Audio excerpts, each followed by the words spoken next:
Across the board, I'm a pretty zen person. I am mostly at peace with me, my life, and the world around me. Except, of course, when things don't go my way.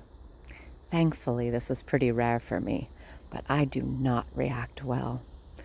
The way I respond to my obstacles and life's roadblocks is important.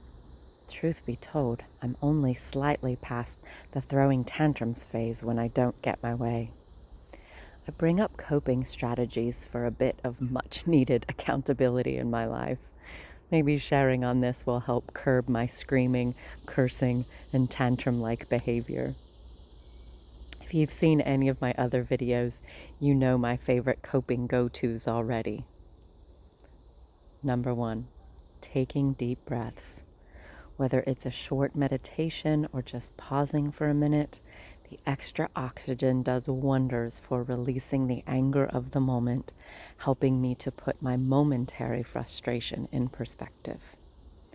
Number 2, expressing gratitude that the situation isn't worse, or thanking the universe in my peak moment of frustration helps me to see the big picture.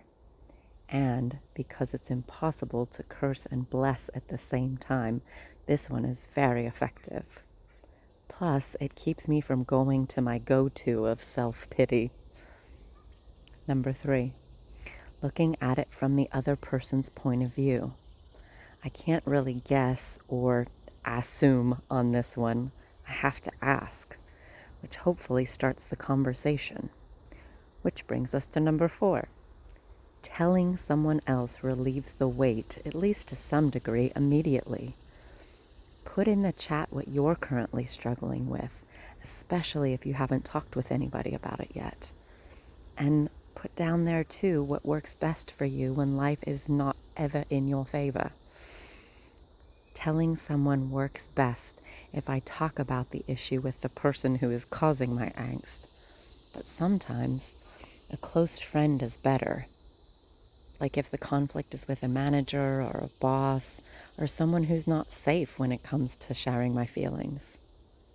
A good friend can help me view my struggle from a different angle and help me come up with solutions I never would have thought of on my own.